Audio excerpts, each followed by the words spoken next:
have to say I have it. And it was disheartening to see my colleagues who were males openly stating they were doctors, would lead their introduction as doctor. And I couldn't understand why I couldn't do that.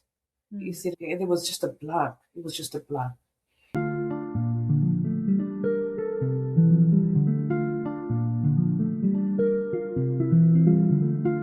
Welcome to Lunch with Leaders, the podcast where we explore what it takes to lead, thrive, and create lasting impact. I'm Adesileji Dogalanya, a TEDx speaker, leadership strategist, and the founder of African Women in STEM. Each episode features insightful conversations with innovators, trailblazers, and leaders from around the world who are transforming cultures, redefining leadership, and shaping the future of work. Together, we'll share the stories, strategies, and mindsets that will empower women in STEM to amplify their visibility, influence, and impact. So if you're ready to lead boldly, amplify your voice, and help influence what leadership looks like for women in STEM, hit follow, share this podcast, and join us every week for impactful conversations, powerful stories, and practical strategies. So our guest today is Dr. Wanjiru. I'll go ahead and read her bio. Dr. Wanjiru is a founder and principal consultant for Cultural Synergy Solutions. She is a dedicated bridge builder with over 30 years experience in psychology, human resources, and community advocacy. Born and raised in Kenya and having immigrated to San Diego in 1993, she brings a unique lived experience to her work, helping individuals and organizations navigate the complexities of cultural synergy. So with a PhD in industrial and organizational psychology and ACC credentials from International Coaching Federation, Dr. Golly has spent decades developing culturally responsive practices within the non-profit, health, and academic sectors. And that includes working with refugee communities and San Diego State University. So at the heart of her consultancy, Cultural Synergy Solutions, is the belief in the transformative power of honoring one's full identity. And she works alongside her clients to cultivate inclusive environments, to imagine a more connected and equitable future where diverse stories come together to achieve what no one could do alone. So, welcome to the show, Dr. Wanjiru, and thank you for joining us today. And I can't wait to get into these questions because it's been a long time. Like, we planned to do this such a long time ago. Oh, it seems like that. A long time was only a few months. Time was moving quickly. Time was moving very quickly. Yeah, so definitely glad to be here. And thank you so much for for this opportunity to come and have this conversation. Super excited to get this going. And I am too, because we have a lot in common, when it comes to cultural identity. And, when I read your bio, I was like, this is going to be great. We're going to dive into the questions right now. Okay. So you describe cultural synergy, like creating outcomes where when people come together to do stuff, it's more impactful than what each one of them could do alone by themselves, right? So people are used to hearing things like diversity, inclusion. But can you explain what cultural synergy is and how that either relates to or differs from the normal diversity, inclusion, and equity conversations that we have? Yeah, absolutely. Yeah, so cultural synergy actually comes out of the work that was done by Nancy Adler. This was out of McGill University several years ago. The concept is not new. It has been around. I truly believe that we are familiar with this concept. However, the language around what cultural synergy actually is, that being used as a common term, I believe is now going to be coming to the forefront. So essentially, it's the idea of really looking at our individual identities, cultural identities. So when we're talking about identities, a lot of times we land on those identities that are so overt, right? Like race, ethnicity, gender, sexual orientation, things that, people can either visually see about us or referenced largely. However, identities include so many other pieces of ourselves. our age, our education, our socioeconomic status, where we belong in the family structure, right, in terms of siblings. All of these other pieces of our identities also shape who we are, right, including all those other larger pieces that people see us at face value.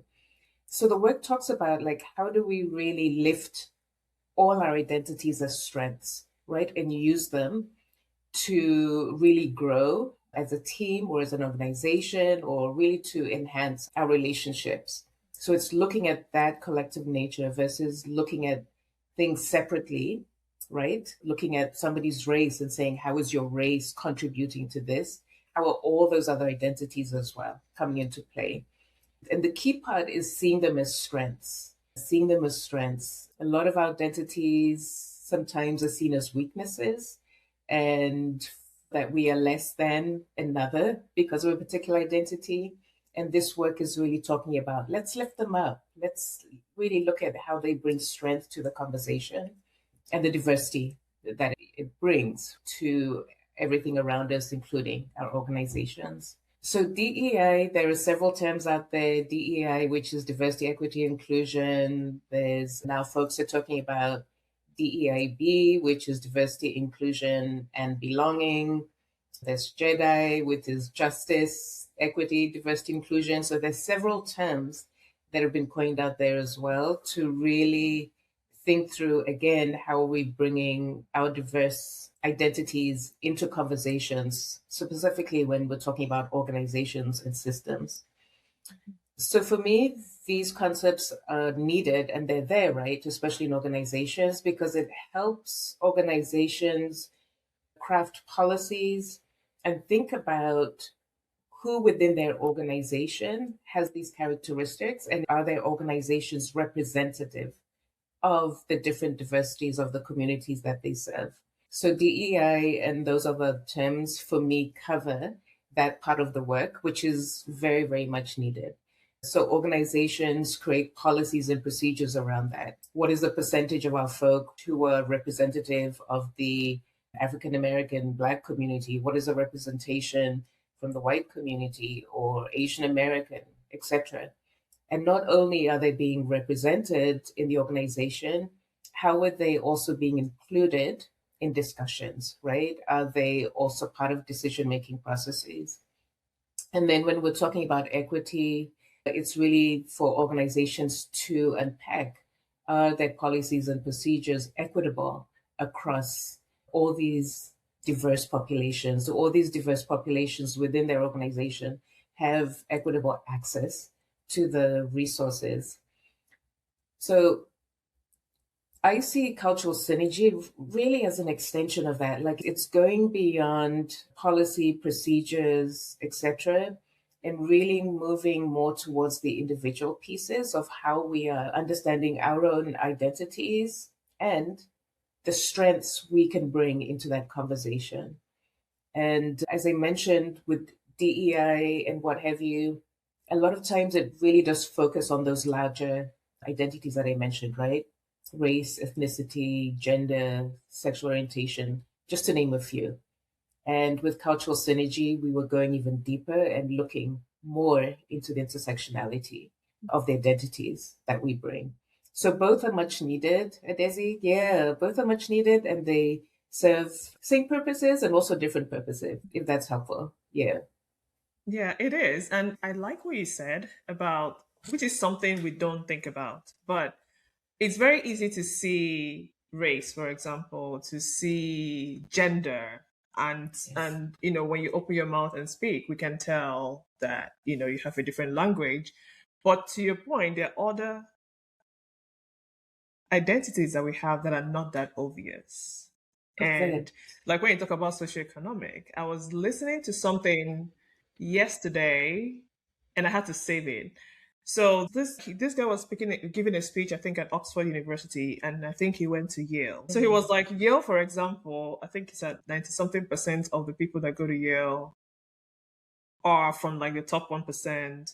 You can buy your way into Yale basically, like if you have an endowment, foundation, all of that. But he's like, Oxford is the same, but it's different. You cannot buy your way into Oxford. However, majority of the students at Oxford come from very rich families. And what he was saying Yes. is that because they're rich, this whole idea of somebody being able to have their potential maximized is because the parents have the money to spend to give these children those opportunities, lessons, the best schools, exposure, all of that, so that when it comes time to apply to Oxford, they're ready. And you have the same kind of person coming into that. So what Yeah. you said, those things make a difference, really. So regardless of all the other obvious things, so it's good to kind of think about that. And I like how you linked.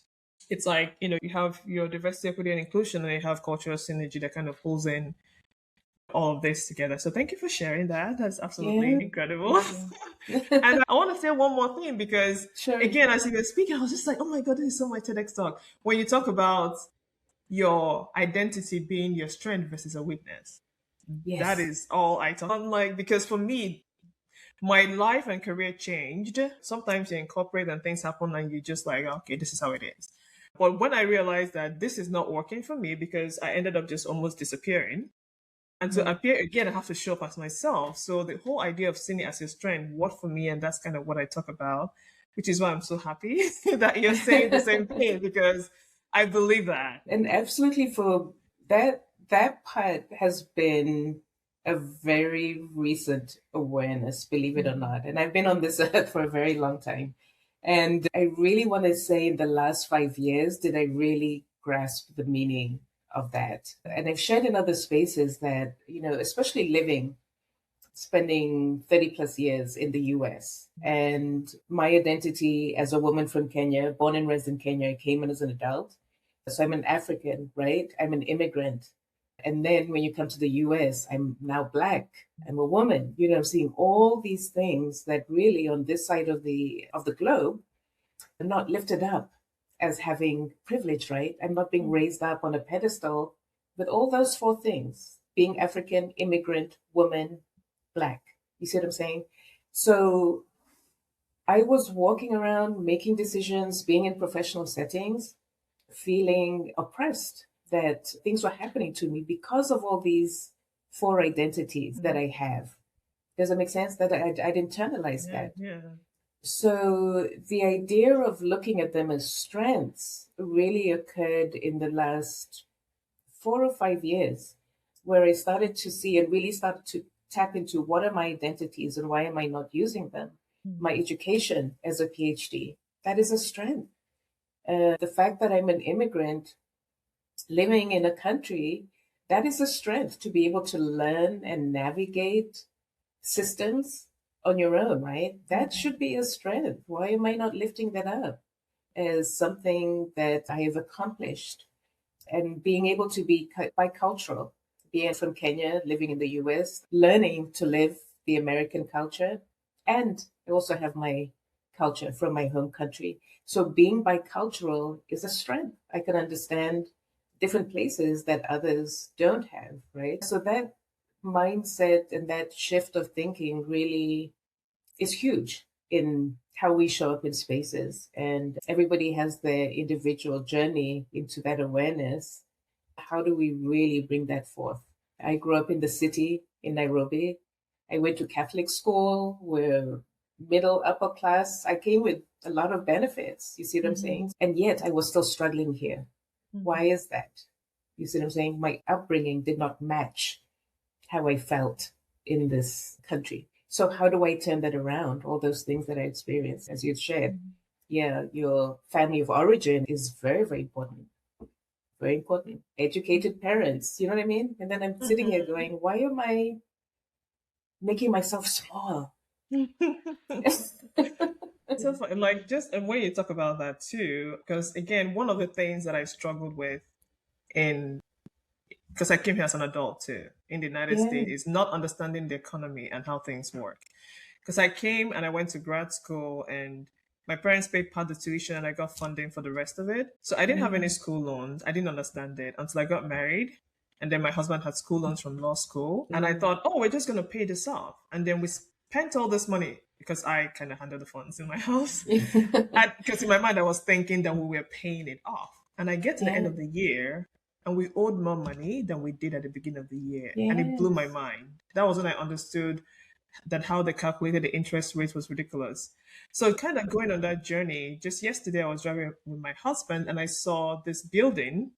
For some reason, I don't know why what came to my mind was I have a friend that the house they're living in was paid off since the 80s by the father-in-law and they're just living there. I told my husband, do you realize what that will mean for your life? Like it's just a whole different existence. And we take it for granted. Yes. So the whole idea of some of the like also all these things affect your identity, how you operate, where you operate from, where you focus on, and it's kind of interesting. But not to say that the big ones don't matter, but there are also so many other little things. To your point, like you went to Catholic school, all these things do add up, and make us who we are, give us like a certain kind of uniqueness, which we can either choose to, especially now that we know better, because to your point, most of this awareness has happened in the last couple of years. And I think it's Yes. because people are now, I will say the turning point was COVID because people had time to be by Yes. themselves. And everybody needed like something to help them deal with what's happening. So people were more conscious, doing more conscious practices and listening to people that actually told them to be introspective. And then the movement kind of began, and now we're talking about it more. So I'm so happy that you're here today so that we can go deeper Yeah. into this and Yeah. have people learn. And you mentioned something. You said you used to hide your PhD because, for whatever reason, right? And I can attest to that because I remember when I started working, you have to take the professional engineering exam to be, certified as a professional engineer. But before that, because I didn't go to undergrad here, I had to take like the first one. Anyway, I took that, I passed it. I'm from Nigeria. We don't celebrate little things like that. So my boss was like, he was going to announce it that I passed. And in my mind, I felt like everybody was going to think you passed a simple exam and now you want everybody to know because that is where I came from. So I told him, no, it's okay. He was like, no, I'm going to do it. I was like, it's okay. He said it. And I was like, I just said no. Like, I didn't even know when I said that. He looked at me shocked and he was like, it's okay. It's okay. I'm not going to do it. But in my mind, I was like, I don't even understand. But for me, that wasn't something I should be proud to talk about. I mean, your reason might be different, but can you really explain to us? Because it kind of ties into where a lot of really accomplished, high achieving women in STEM kind of like hold back and don't say all the things because for whatever reason. But can you talk about your experience and what you think that people can do instead? Yeah. I can definitely speak from my experience because, and I'm glad you said that, shared yours, and then your reasoning may be different from mine. So I always want to be conscious of that. So I appreciate that. Yeah, my experience, I had the same experience. And when I signed up to do my PhD, I always knew I was going to do my PhD, believe it or not, even when I was in my teens. Does that make sense? I always knew I wanted to do my PhD. And back then, I'm talking late 80s, early 90s, there were very few women, probably a handful of women in Kenya that actually had their PhDs. And a handful. And these were like my mom's age at that time, which was really something, which was huge. At that time, I was being discouraged. Don't get a PhD. You're not going to find a man. You're not going to find a husband. People are going to think you're superior. All this messaging that was coming to me at that time, discouraging me from having a PhD because of what the fallout may be from a social standpoint. There was no encouragement. Does that make sense? To actually Mm-hmm. shine and achieve. The messaging came from this is the fallout you would get if you try and become too high and snooty and whatnot. I would credit wholly my continuation with the program was my mother. My mom pushed me. She said, that is nonsense. Keep going. Keep going. She was my biggest cheerleader to get me through it. So I was very fortunate at that point to have her push me in that direction because all the other messaging was do not do it for all these reasons. So that noise that I'm talking about, right? That I heard that if you get your PhD, these are how others are going to perceive you. I carried that with me. So I didn't want to tell people that I had a PhD, even friends, even in social settings, because I knew I most likely was the only person in the room that had a PhD. Correct, yeah? Other people were talking about their other degrees, and I would probably say I have a master's. And not even say I have a PhD. It was really something because of the fear, right, of all the noise I'd heard before that how people are going to perceive me with this higher education. So I hid it. I hid it from work. And even in hindsight, yes, doing jobs that didn't need a PhD. So I also felt that I didn't need to tell people I had a PhD, if that makes sense, right? Even if I'm doing this job that doesn't need a PhD, I should still be able to say I have a PhD. But I took that opening to hide even further under jobs that don't require it, so I don't have to say I have it. And it was disheartening to see my colleagues who were males openly stating they were doctors, would lead their introduction as doctor. And I couldn't understand why I couldn't do that. You see, there was just a block. It was just a block. The opening that came for me, and again, that's what I'm saying. It's super interesting how this is a lifelong journey. I always say, like, this work that we're doing to understand ourselves, it's a lifelong journey. I was sitting in a meeting once, and I was the only Black person sitting in a meeting with other white women. And my boss at the time was white. She was also female. And I was the lead of that project. And when they were asking questions on how to improve the project, I would answer.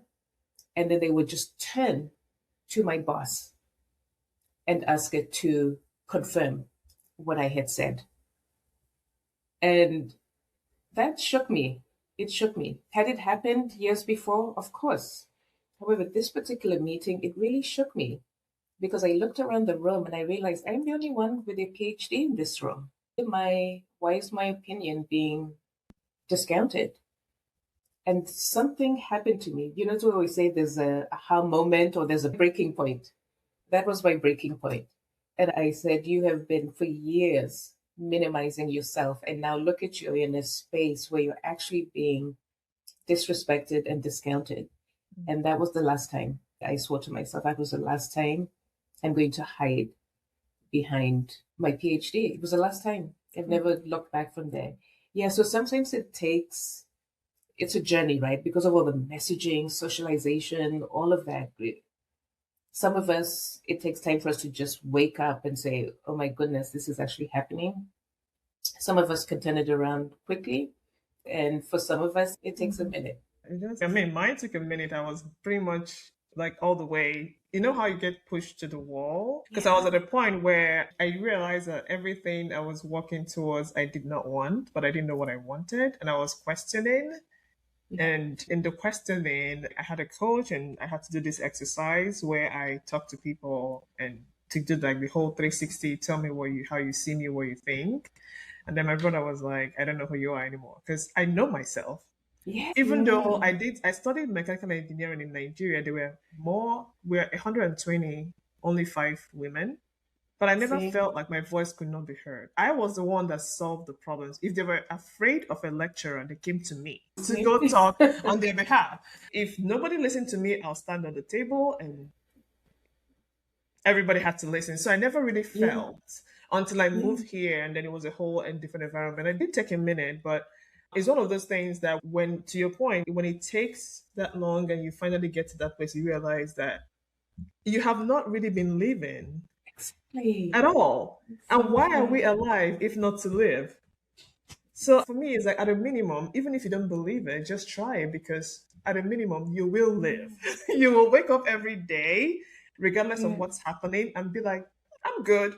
The world will deal with you later on, but me here, I'm good. So thank you so much for sharing that story because I know a lot of the women listening on this podcast also have similar experiences. And, stories are a great way to really like awaken, that thing in us. So let's talk about, you mentioned earlier, you grew up in Kenya, you moved here as an adult. And that just being in those two cultures, when you were saying that, I realized that's actually true. I used to notice that in other people, but I didn't realize that about myself. So it was an advantage and it actually helped you. So as a leader who has had that privilege opportunity, but doesn't really think about it, especially immigrants, because you just move here. And if the opposite were true, they'll probably call it a global experience. For a leader who is like, has had this opportunity, especially immigrants to live in both cultures, what qualities do they or have they acquired? And again, I'm asking you because you have lived this as well. That is going to become especially important when they're working in a place like the United States, for example, where you have a lot of cultures Yeah. represented. Okay. So as the leader themselves, I would say it starts with yourself, right? Your own self-awareness of your own cultural identity, of your identity. So I've been speaking about being knowledgeable of my identity. And the other piece is how the cultural lens that I'm using to understand you. Does that make sense? Based on my identity, right? So when I mentioned different pieces of myself, let me use the identity of coming from middle to upper class, actually, in Kenya way back then, and going to private school. You see what I mean? We went on vacations. I had a lifestyle that several other Kenyans didn't have that lifestyle, right? So if I'm working in an organization, my perception of how you grew up or how you should have grown up is based on my experience. Does that make sense? Because I didn't have a experience where I struggled, where we didn't have food on the table. None of that was my experience, right? So if I'm working with other folks or even working in organizations with diverse cultures, am I open to learning and hearing other person's experience, or am I putting my own lens? We all came middle class, we had a great life. I had a great childhood, I would say that, right? I now understand not everybody had that. So when I'm interacting with you, how am I able to put aside, I'm hearing you based on the fact of my experience, or am I really hearing your experience? Does that make sense? Being somebody from middle to upper class, speaking to somebody who was not, am I coming from a place of shame, guilt, superiority? How am I listening to your story? Is it because I feel I'm more superior than you because I didn't have the experience? Oh, we did ABCD. Oh, you didn't have food on the table? I had 4 meals a day. I mean, yes. So there's a way that we use our own experience to make judgments about others. And the reverse can also be, it could come with shame and guilt. Okay. So really understanding your identity is to be able to say, yes, this was my identity. I have an understanding of it. So how can I hear you, right? Without putting my own judgment, shame, guilt into our conversation. So again, going back to the definition, I'm hearing for the strengths that you're bringing. What are the strengths in your identity that you're bringing to the conversation? What are the strengths that I'm bringing? And how are we marrying both of those? Because a lot of times the conversation goes in the other direction. Yeah. So that's a very good question. I always go back to, honestly, like I said, there are policies and procedures in place. Any one of us can write how this should be done on a piece of paper. That's easy to put down what this looks like on paper. The work is in our own individual intention, actually want to hear the other person and to actually be able to put your judgments aside or even understand I'm hearing you based on my own experience. It takes a lot of work. It takes a lot of work. It slows you down completely. Yeah. It does. Thank you for sharing that. As you were talking, I started remembering a lot of things that happened that I've had both experiences where I've either felt, you mean you didn't? So felt shame where I refused to Yes. acknowledge because I felt like, oh, you had this life, so therefore you should be ashamed of yourself. Because sometimes there's a lot of emphasis on like grass to grace. And if you didn't Yes. have a grass to grace story, then you feel like whatever you achieved isn't worth it because you didn't have to suffer Yes. as much as the other Yes. person, or you don't want people to think that you're spoiled because you know that you're not spoiled, but Yes. the mindset is if you had this kind of life, then you have to be spoiled, then you have to be Yes. this. So it can both things can actually happen to the same person at the same time. Even if you don't have a grass to grace story, you may have had a loving family. The person Mhm. that was upper middle class or rich probably didn't have a loving family, so it could happen to anybody. So I like that Yes. you shared that because it gives us the opportunity to actually think a little bit more. Yes. So we're going to take a little break right now, listen to a message from our sponsors, and we will be right back. If you love this podcast, there's so much more to love. So every week, I share AI and career advancement strategies and leadership development insights straight to your inbox. So today, if you haven't already, subscribe to the AWI STEM newsletter. It's a free newsletter, it's practical, and it's built to help you get to the next level in your career faster. So the link is in the show notes. Subscribe today. And we are back. Oh my God, this is so fun. I can't believe how much time has passed. But I also want to understand how you do this work with organizations as well, because you do work with individuals, but you also work with organizations.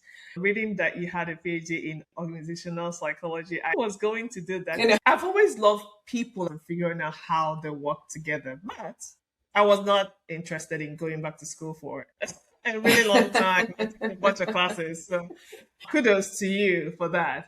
So, how do you work with organizations to help them be aware of cultural synergy and how they can tap into that to help build an environment where people in their organization don't just feel valued, but they can see how that impacts productivity, retention, all the good things HR likes to talk about, and most importantly, their bottom line. So, how do you work with organizations to help them tap into this to have a better outcome? yes. And so this starts with leaders. The first point of contact is the leader of that organization, because the leader is the one who sets the agenda. The leader sets the culture of the organization. So any work that we start to do starts with the leadership first. And when I'm saying leadership, it starts with the top leader first, not middle management. We go to the top first to understand and help them understand their own cultural identity. We have an assessment tool. It's called the Cultural Synergy Continuum Assessment Tool, where we have the leaders assess themselves in terms of their understanding of their own culture and then they're also the understanding of cultural synergy. Because once we start with the leadership, and then they can see a vision for the organization, right? As to where they would like their organization to move through into in this. However, we're very clear in the beginning. Yes, the organizational part is actually for me the tail end. The leadership themselves have to do this work themselves first. They have to.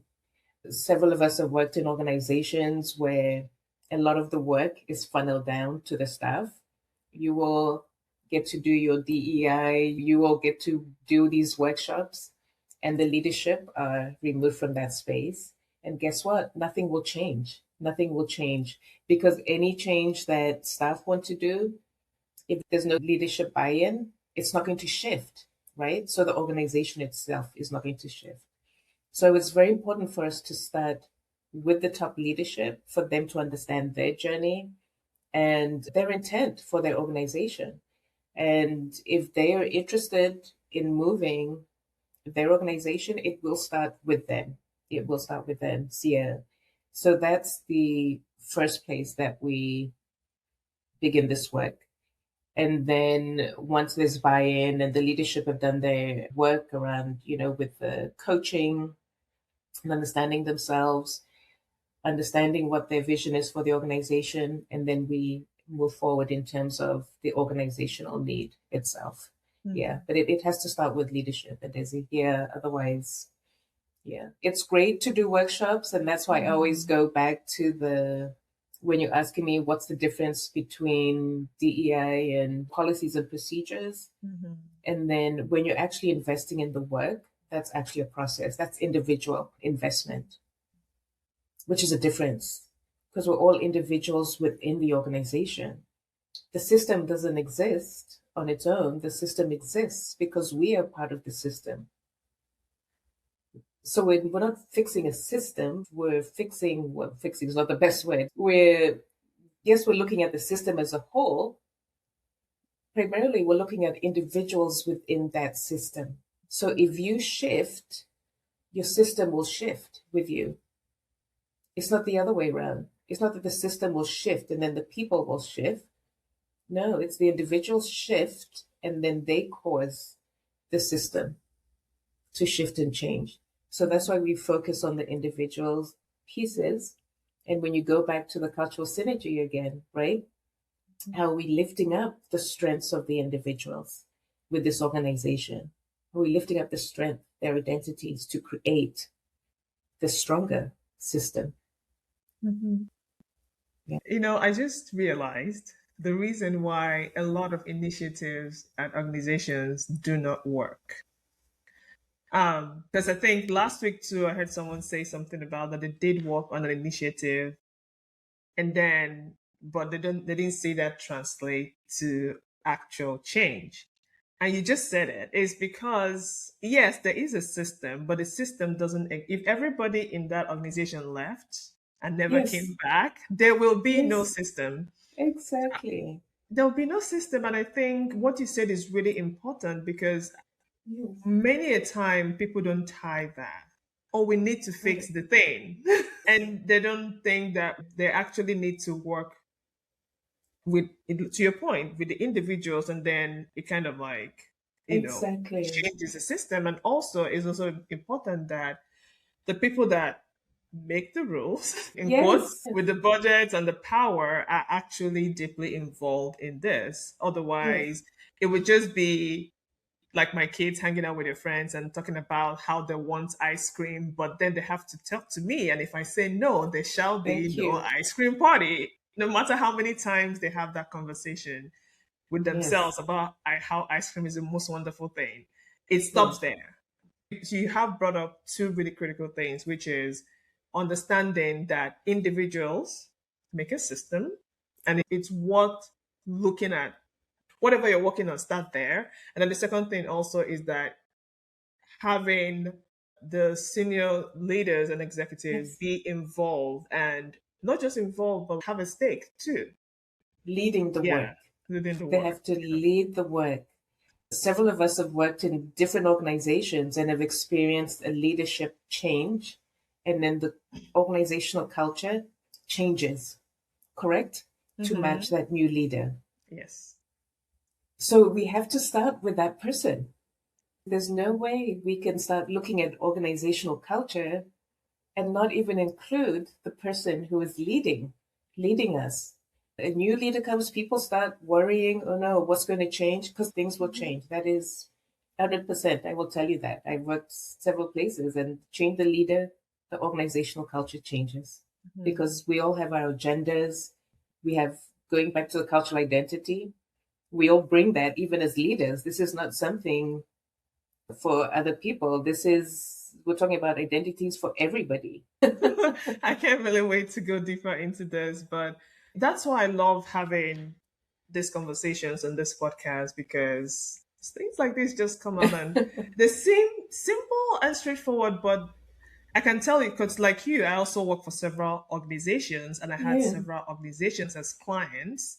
And you see the same problem over and over Yes. again. And I Right. can tell you how much money has been Yes. wasted working on the thing that we think we should be working on, when we could have just taken the time, a little bit of time, and realizing that it wasn't a thing. But it doesn't matter because we spend all that money, it doesn't work. We spend all that money again because Correct. someone somewhere has said this Yes. is the thing. So that's what we're going to do. But I love that you brought this up, and I'm hoping that everybody listening, we have a lot of executives and senior leaders that listen to this podcast as well. It's kind of something to take back and see how you can implement that to make your organization so much better. Yeah. So because I can't really talk about culture or cultural identity without bringing in storytelling. Because what happens is, like, all these parts of you, for you to have made sense of how all the different identities you have made sense, works for you, you had to create a different story from the story Thank that you you. had before. So, how can people, one, tell themselves better stories? One, and then how can other people, or everybody, in fact, because you have your story and other people also have to honor your stories, or you have to honor other people's stories. So when people are trying to tap into their culture or the cultural identity to bring it forth to do better at work, how can they tell themselves, one, the true story, and then how can they also, because it's a give and take, learn how to honor other people's story? Still there? Yeah. Yeah, this is an interesting one. And I always say this is lifelong. Anytime you hear me talking about this work, please do not think you're going to wake up and you're going to have the magic pill. There's no magic pill. As somebody created it, I would love to take it because I'm also a work in progress. So, one of the activities that I really like to do, if anybody has seen, it's called a cultural identity wheel. There's several of them. Because when we're talking about cultural identity, I'm just lifting a few, right? However, one of the activities I like to do is to bring this tool, and it has all the different identities. Some of them are very complex, can be almost up to 20 that you can pick. And when you pick an identity, I always say, can you pick the identity that you feel attached to? Does that make sense? Like, let me say, like, 5 identities that you feel you identify as, if that makes sense, right? So somebody may pick gender, somebody may pick education, what have you. And then the next question is, why did you pick that and what does it mean to you? What does it mean to you? When I say education and PhD, what does that mean to me? And when I did that, and I go back to the PhD story, because I realized I was hiding. It means that, yes, I felt I accomplished something. However, there was also shame attached to it. Does that make sense? So you have to do a deep dive, not just saying, yes, I'm an African woman or I'm from Kenya. Okay, what does it mean to say I was born and raised in Kenya? What does that mean? Because then from there, you can start to unpack for yourself the areas that you are shining and holding them up, right? As things you want people to know about yourself. And the places where you're saying it's probably coming with some shame, some guilt, and you want to push into the back. So that for me is how I discovered the PhD hiding and shaming. I knew I was doing it. It's one thing to intentionally tell yourself that you're doing it. I know I'm doing it, but I'm actually intentionally saying I'm doing this and asking myself, why? Why do I feel the need to do that? So you would have to unpack that for yourself. And like I said, it will look very different for different people. And you have to intentionally want to rise above that. People can tell me, and people tell me all the time, oh, wow, we have a PhD. That's amazing. And I would be, please don't, you see what I'm saying? Yeah. So what is that? What is that is inside of me that is causing me to do that? Now, when somebody tells me I have a PhD or they address me as Dr. Golly, I embrace it. I feel really good about it. Whereas before there was some shame and guilt. So that's an individual journey, honestly, for people to look at those specific identities. And I always have people look at the ones that you feel are you. If you were to pick 5 to describe yourself, pick those 5 and then look at, like I mentioned, why you pick them and are you really showing up that way?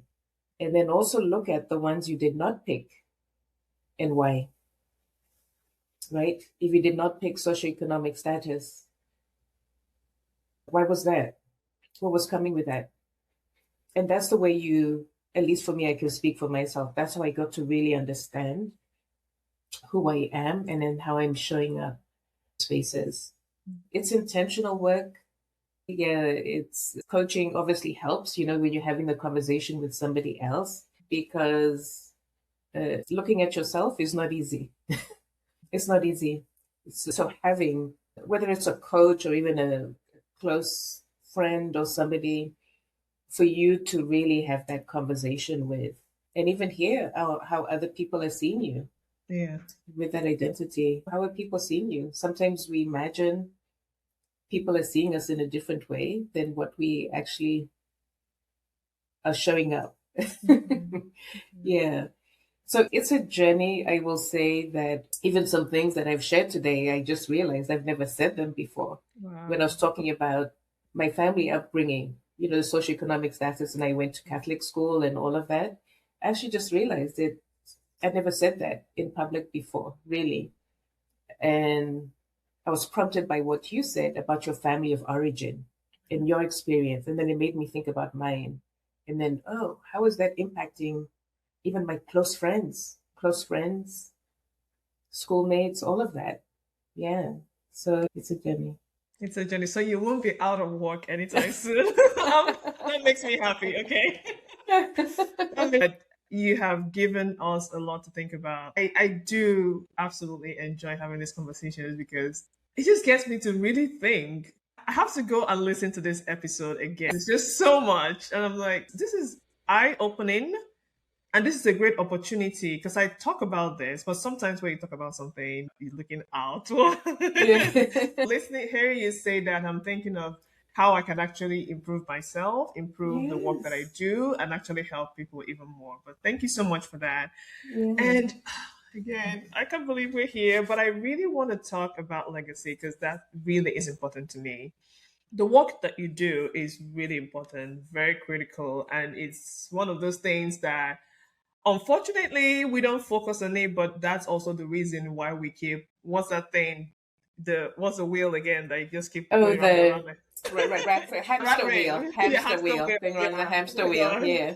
And then get nowhere. But you know, what you do is one of the things that can help us get somewhere. So if you succeed in what you do and if you're able to help people and organizations and women and communities like really experience their identity, their belonging, and figure out how to have cultural synergy, what do you envision the world will be because Oh of? my. Well, I saw that question. I'm like, oh my, will I be alive? I hope so.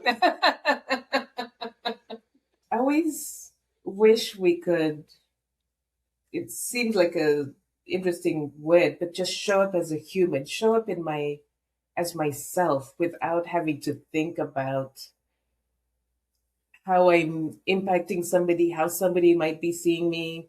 I can really be authentic, if that makes sense. Like I can show up and have this conversation, and the other person understands me. We understand each other. We don't have to go into this proving or justifying or doing, some kind of mind stuff, how to say it without putting into just regular English. But you know what I mean? Without playing mind games, without trying to figure out and jockey myself and, oh, should I do this? Then the other person will do that. And all of those things I wish could just go away so that a stranger can meet a stranger and you connect on all levels.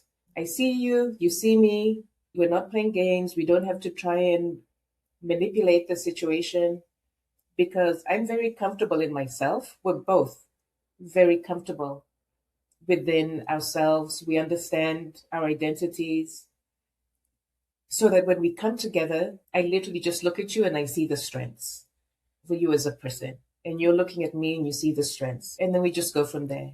So we cut out all these other pieces that we're working on right now. You see what I'm saying? Like, really, okay, how can I understand? I'm listening to Adizi. Is she saying this? How is that impacting me? Why is she saying that?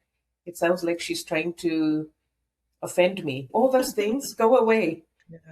I really wish there was a world, even in organizations, that we can get beyond that And that's the work, that Nancy Adler with cultural synergy is like, let's just focus on the strengths. What are we bringing? It saves time. Then we can focus on really building together, right? And this is not only in organizations, this is even in just personal relationships. Even you can take this out of organizations, just personal relationships, society, any social setting that you can think of. Sometimes we show up and we're trying to figure out, does that make sense? The other person or the other group. That takes a lot of time from us actually being able to, I got you.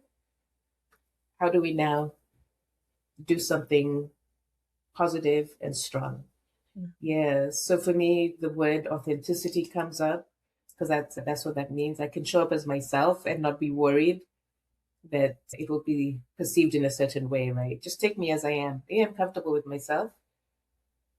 You're comfortable with yourself. Let's just take each other as we are and let's accomplish something. Yeah. That will be, I live for that day. So I mean, that will be it. Because to your point, we're always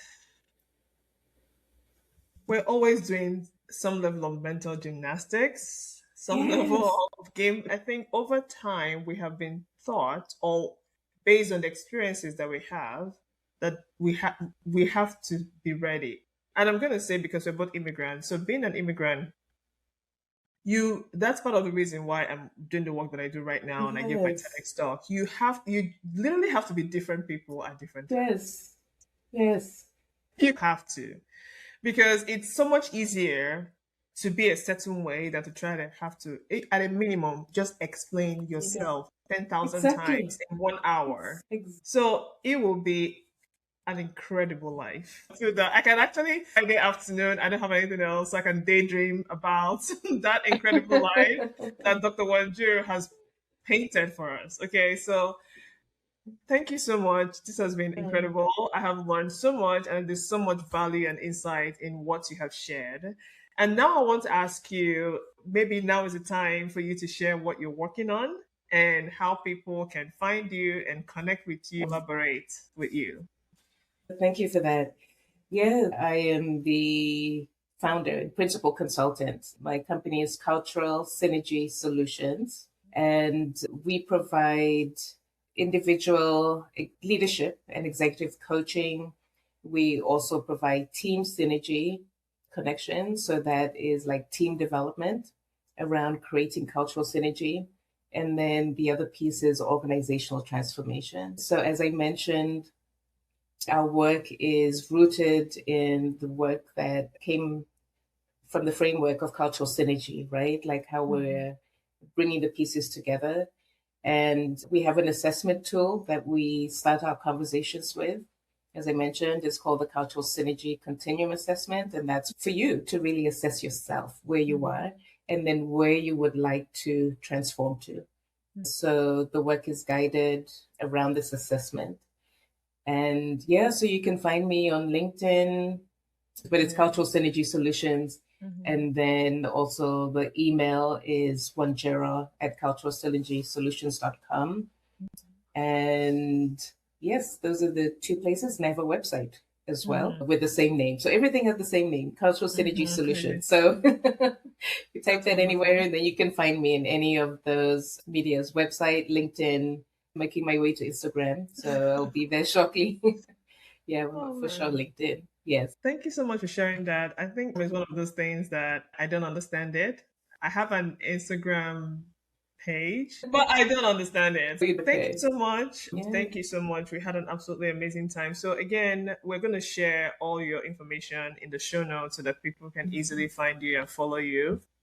But I am so happy that we had this conversation today, Dr. Wanjiru. And please, if you're listening, follow her, go on LinkedIn, find Cultural Solutions, and take the assessment if it's there, or reach out to her and have a conversation so that you can get started with the work you're doing as a leader or the work you're doing as a leader in your organization. And if you have any questions, please tag us, let us know.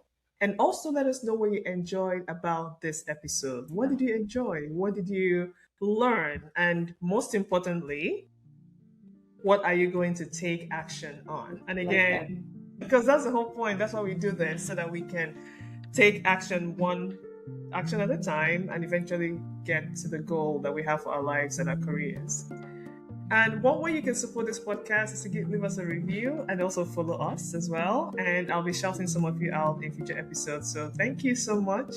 Thank you. Wanjiru. Thank you so much. Today was absolutely incredible. Thank you. All right. So again, see you on the next episode. Bye. All right. Bye.